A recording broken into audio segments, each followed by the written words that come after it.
Hey class, I'm sitting here with Alan Southerland, who's one of the directors here at Shepherd Community here in Indianapolis.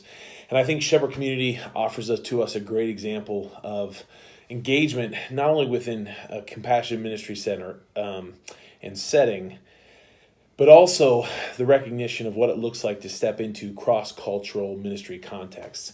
Alan has been a part of the staff for 4 years and was served on their board for 9 years prior to that. But coming out of pastoral contexts into this role has positioned him to understand his life within a cross-cultural setting. So I felt like it was important for you all not to only hear my voice, but also to hear the voices of practitioners who will be able to speak into some of the dynamics they've experienced as they've ministered within a cross-cultural context, led and watched others lead, and some of the barriers and obstacles that they've had to recognize and traverse along the way. So I'm going to just ask him a few questions. This isn't super formal, so this isn't going to be totally polished. But I wanted to give you an opportunity here from someone who I respect and admire. So Alan, just kind of tell me a little bit about some of the dynamics you experienced when you made the shift from pastoral ministry outside of Shepherd into this role specifically. And what did that look like for you as you had to understand your own place in the world and how your place in the world had shaped your certain viewpoints, understandings of the world, and then how is that transformed because of your engagement in a cross-cultural setting? Absolutely. So the first church I pastored for 12 years, and it was a solo pastorate. I was the lead pastor and had no associates. Smaller setting, smaller church. It was great to be, have a church of a couple hundred people in a town of 750 people. Great market saturation, if you will. But the only African American in that city attended my church, and he was married to one of the lady in our church who was white, and so there was no cross-cultural ministry related to, as we would commonly think of, ethnicities.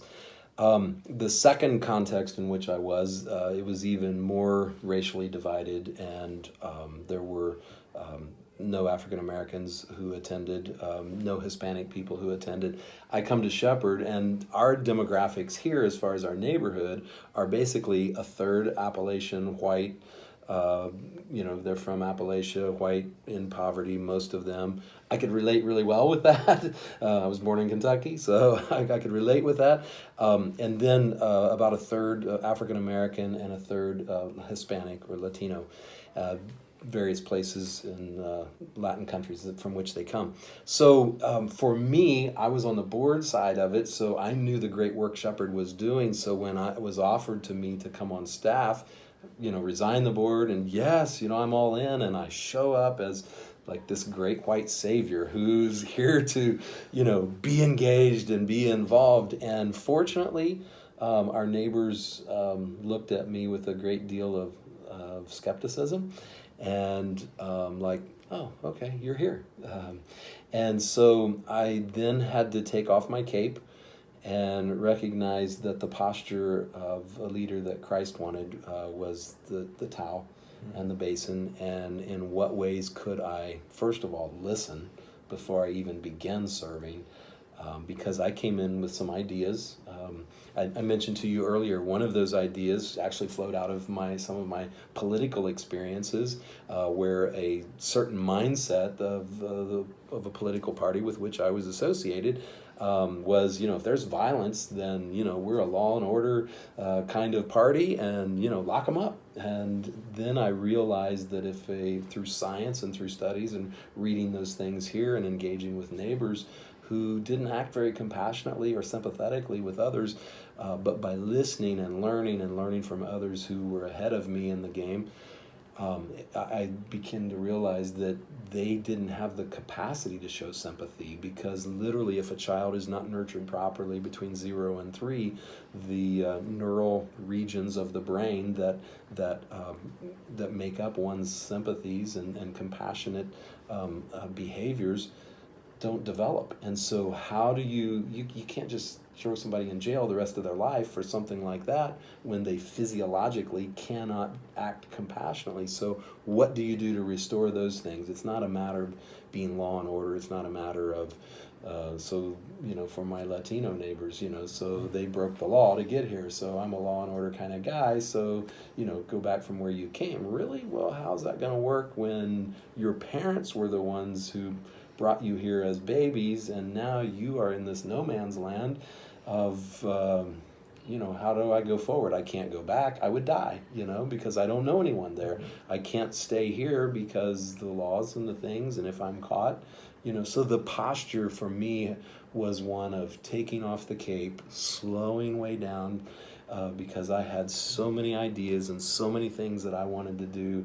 And fast forward, I'm a white guy, middle class guy. It's like fast forward, zoom, we're going to do this kind of thing. But to slow down, to prayerfully listen, and to recognize the posture Jesus wants is one of a servant. It's good.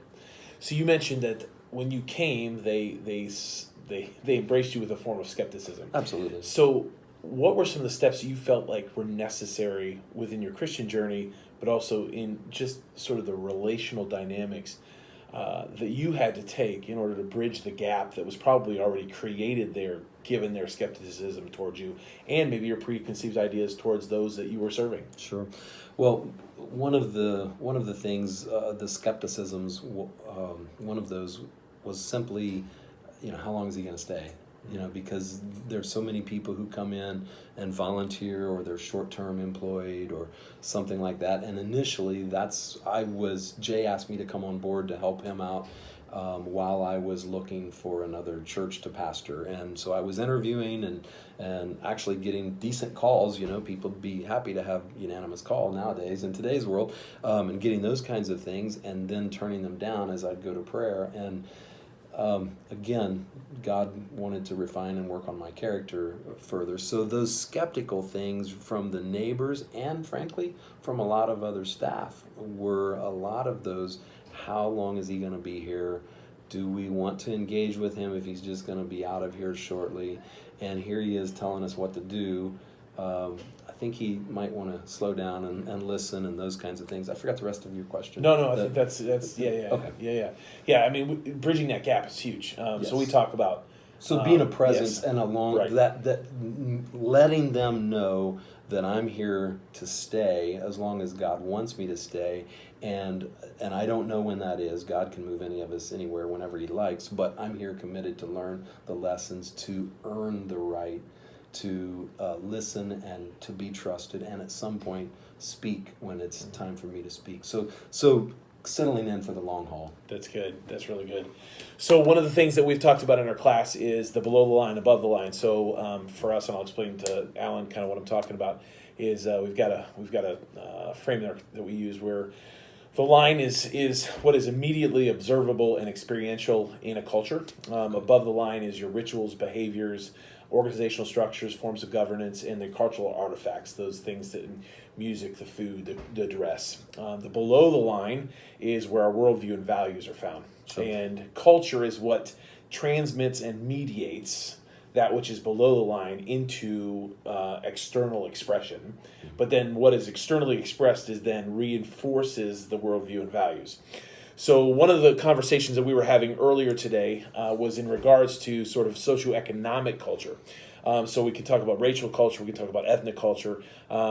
In our class, we've talked about generational culture within some of the books that we're reading. But one of the things that we talk specifically about is socioeconomic culture, and the way in which a socioeconomic worldview or a set of values shapes practices and behaviors. And we talked about the difference between sort of upper class, middle class, and lower class. And I want to give Alan a chance to share with you some of the insight that he gave me, some of the operational assumptions that they're able to have around here in regards to how engage their neighbors, given some of those value systems and worldviews that they've sort of already appropriated within their lives, and that is communicated within the culture that they find themselves. Absolutely. So we talked about the 10 assets and developing the 10 assets in the lives of our neighbors in order to break the cycles of poverty in their lives. And the degree to which one has or does not have those 10 assets is the degree to which we believe those cycles of poverty are broken. One of those you see very strongly is self-advocacy.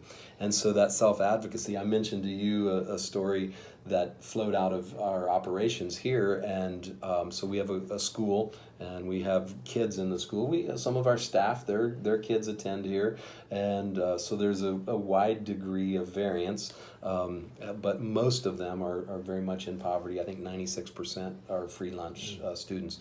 And so anyway, we would teach self-advocacy as the right to question authority, and then to advocate for oneself. And so it's okay in middle class. I've taught my children, you can ask me any question. At the end of the day, as your dad, I may want you to go ahead and do what I've expected of you to do, but I'm cool with you questioning my authority and asking why. Well, if you're in poverty, and particularly urban poverty, so we were teaching our kids, look me in the eye, talk to me. Right in the eye. Look me in the eye when I'm talking to you. And so we were teaching them that. They would go home and try that, and literally, a mom or a grandmom would slap them and say, you eyeballing me, boy? Don't be threatening me, or don't be disrespecting me, because they were following the middle class trajectory of look me in the eye, let's have this conversation, question me, don't yell, but question me, And so they would do that, and they would get in trouble, because in poverty, usually, and particularly urban poverty, if you look somebody in the eye, it's a disrespectful thing, questioning their authority, particularly if you're being scolded. So that was just one of the ways. But all of the languages, the mental models, the ways in which one thinks of both themselves and their inner dialogue. So if I'm in poverty, one of those things is that the system is against me. And there's this internal narrative, this internal dialogue that I have heard from my parents and from my peers, maybe my grandparents if they've lived that long. And so this whole thing is everybody's against me. The cops are against me, which is headline news, everywhere in this world today. The system is against me. So literally in poverty, you don't know how to advocate for yourself. You don't know how to navigate systems, where a middle class child will come up against a bump in the road or a roadblock, and we have taught them to persevere, push through, get through this, because, you can overcome this. Just let's find another way. That's the internal dialogue that we've taught our kids in middle class society. And again, in poverty, it's the system's against me. So the first roadblock I run into, I stop. So my car would not run this morning, so I just stopped and went back to bed. I didn't even think to call my job and say, my car won't start, I can't come to work today, so I lost my job. Mm-hmm. Those are the kinds of things that... Yeah. It's so good. I got to have him tell a story that he told us earlier. He and his family decided to go to Qdoba in Florida. And this is just one of those examples of the ways in which we talk about cultural artifacts. So the food we eat, and in this case, even our perception of food shifts based upon the socioeconomic culture that we've grown up in. And his experience with cross-cultural engagement helped him to identify a situation in a restaurant that I really want to let him explore with you, because these are the kinds of things that I don't think we often recognize or understand are those places of disconnect, depending upon which cultural environment you've come out of or grown up in or entering into. So I want to let him explain that situation. First of all, my mouth tends to outrun my mind on some occasions, and so this may or may not have been one of those. I know it was one of those that my kids were certainly embarrassed. So 6 kids, my wife and I, Busch Gardens, Florida. I promised the kids I'd take them to Qdoba, which, for 6 of us and 6 of them, 2 of us, 8 of us together, that's close to $100 that we'd drop, but about half of what we would have dropped in the park. So I'm like the last one through the line. Their food's already ready. They're standing right there by me. I forget what it was I asked for, but the guy in making my burrito did this nice little fancy swirl of stuff and goes like this, ta-da, and points it out at me and says, "How's that look?" And I just looked at him and I said, I didn't even say great. I just said, your parents would die if they knew you were working here. And he looked at me with big eyes, just horrified, and was like, "You know my parents?" And I was like, "Nope." He said, "Do you know me?" And I was like, "Nope." And he said, "What are you talking about? How do you know?" And so I had to explain to him what I explained to you, and that is, in poverty, the question around food is, did you get enough? And so I'm a big guy. I like to eat. That's usually not an issue, although there have been a time or two in my life that it's like, okay, there's not enough for my sisters or whatever, so maybe it's time I hold back. But yes, I always get enough.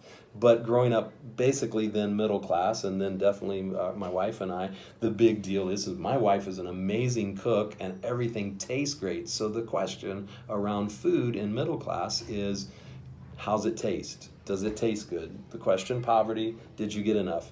The question that they will ask you every time in a really fancy restaurant, when they bring it out, the first thing they do over your shoulder is they set it down like this, the plate kind of sideways, and ask, how's it look? So it's all about the presentation. And usually we look at it and go, that huge plate with those beautiful drizzles on that little tiny piece of food, it looks beautiful, but can I have more of it, for a guy like me? And I just knew, and I'd been through Poverty 101 training that we have here, and I just knew based on having just come through that kid was from high end, and in fact, as we talked further, he was a trust fund kid and didn't need to work at all. He was just bored and wanted extra beer money in order to work. But he was horrified that I knew his family. It's an important story because one of the things we've reinforced in this class over and over again is what are the value systems that shape our understanding of culture.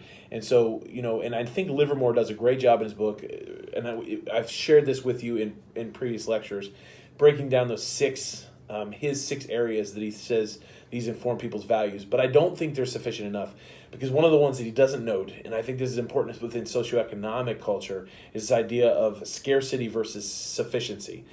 So if you have a scarcity mindset, if that is a value, like if I'm going to run out, if I'm not going to have enough, that's shaped by a certain worldview, right? And so that will show itself out in cultural behaviors, rituals, even in the ways we engage one another in relationships, versus a sufficiency mindset that already sets you up to be or act in the world a certain way.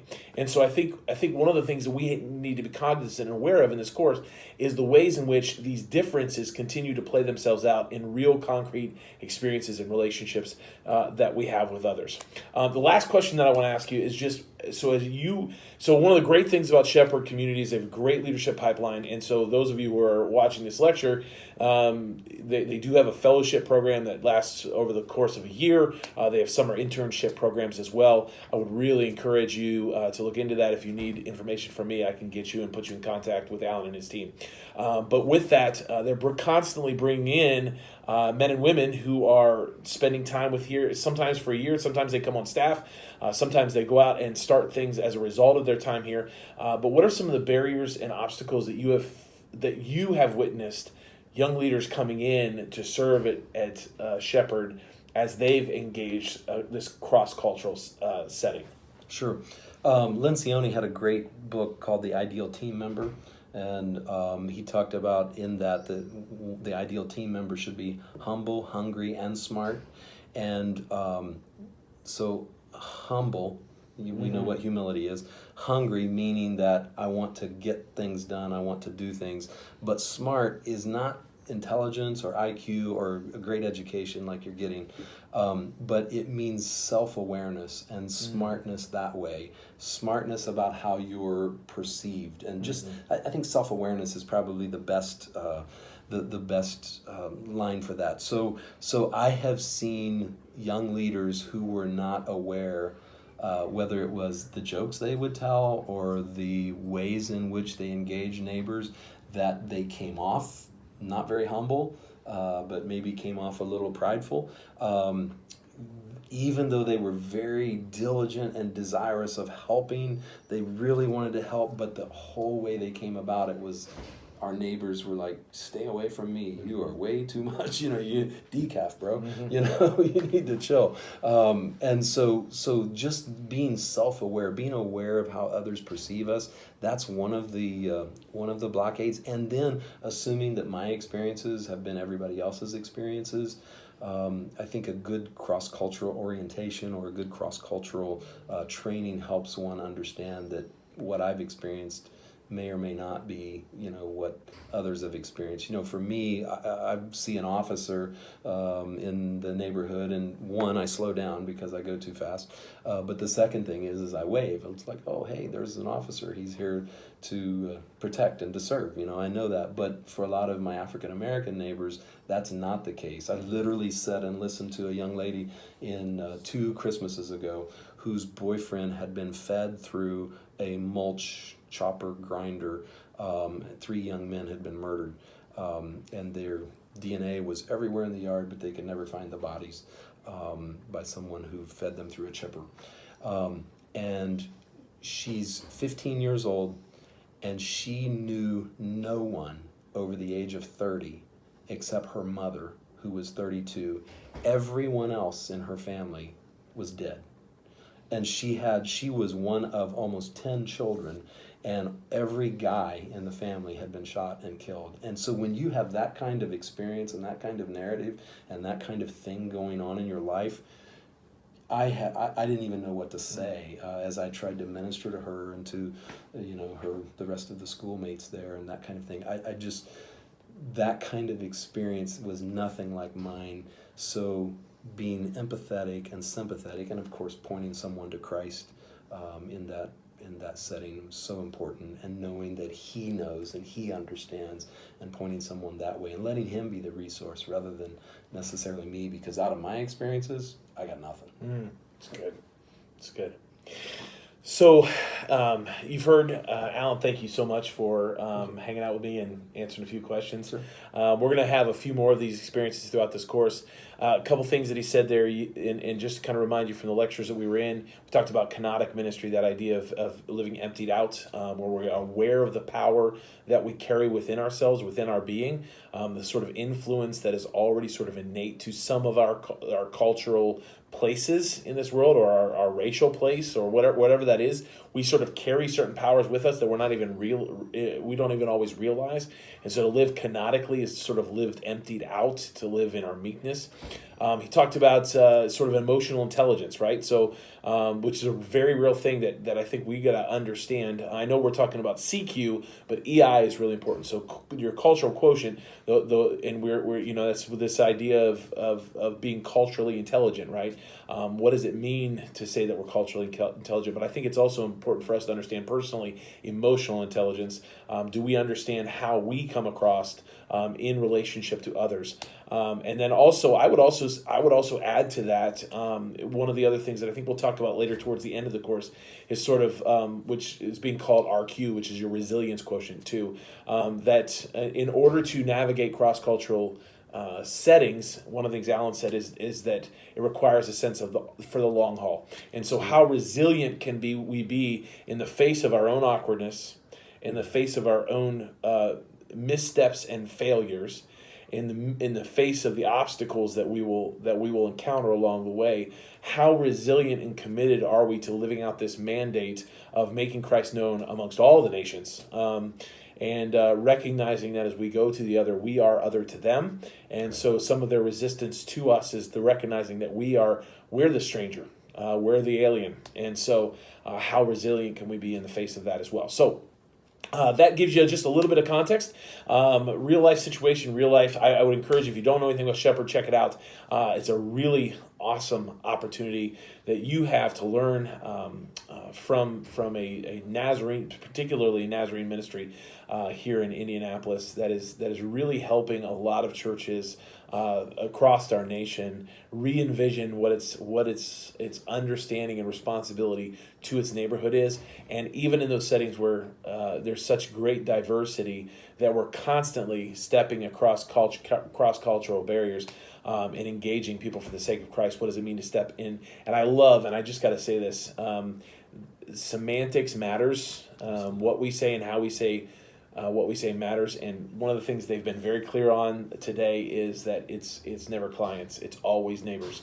And when you can begin to see the people that you're engaging through the lens of friendship and neighbor, and not simply as statistic or as client, it goes a long way to help bridge that gap. So take a listen to this, reflect upon it on the responses, and we'll have some further dialogue about what we've learned here. Again, thank you, Alan. Thank you. Appreciate it, and we'll talk to you guys later.